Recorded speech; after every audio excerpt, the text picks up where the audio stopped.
Parshat Korach records the rebellion of Korach, a cousin of Moshe, against the leadership of Moshe and Aaron. And it had tragic, tragic consequences, where Korach and many, many of his followers were swallowed up in a miraculous earthquake. They had all challenged Aaron. They said, we can be the high priest. They brought incense offerings and they all died. And many of the followers were swallowed up in the ground.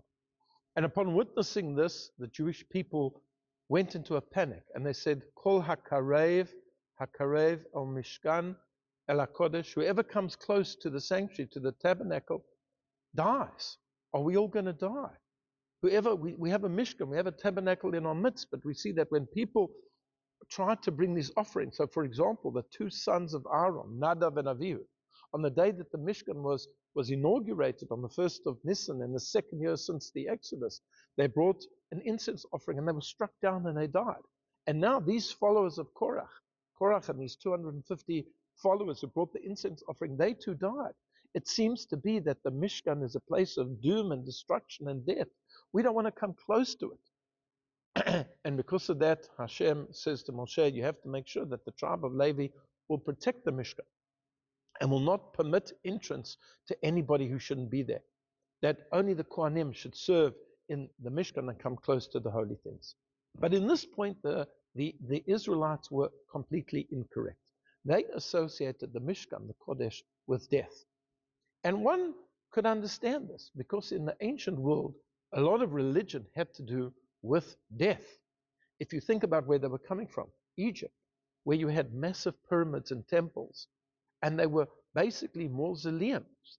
They were about death and the gods of death, and everything had to do with the fact that there was no life anymore. They weren't used to a Mishkan that was a place of life. And Rabbi Hirsch makes an amazing, amazing point in Parshat Emor, where the Torah tells us that the Kohanim, a Kohen, is not allowed to come into contact with a dead body.